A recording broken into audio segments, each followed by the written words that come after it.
շատ դժվար է երեխաների համար էլ։ Այս երեխաներին ասել եք, չէ՞։ Այո, իհարկե։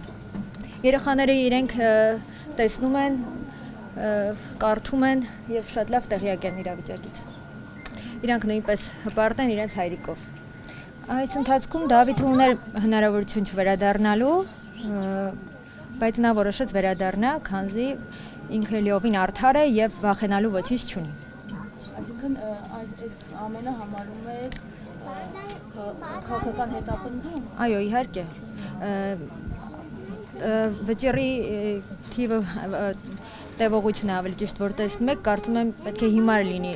այն մարդը, որ կասկածի, որ սա քաղաքական հետապնդում չէ։ Քանի որ եթե վճիռը դատավորը տար օրինակ 6 տարի, Դավիթը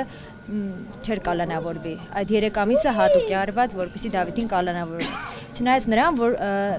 Դավիթը պետք է արդարացվեր, քանզի նա ոչինչում մեղավոր չէ, ոչինչ չի արել, որպեսզի արժանանա պատժի։ Եվ որևէ խախտում չի կատարել, չէ՞, այսինքն կապահովամիջոցի անհրաժեշտություն փոփոխելու լինում է այն դեպքում, երբ որ ռիսկ է առաջանում, այս դեպքում ոչ նախաքննության մասին է խոսքը, ոչ որևէ խոչընդոտման վերաբերյալ։ Չէ, բացարձակ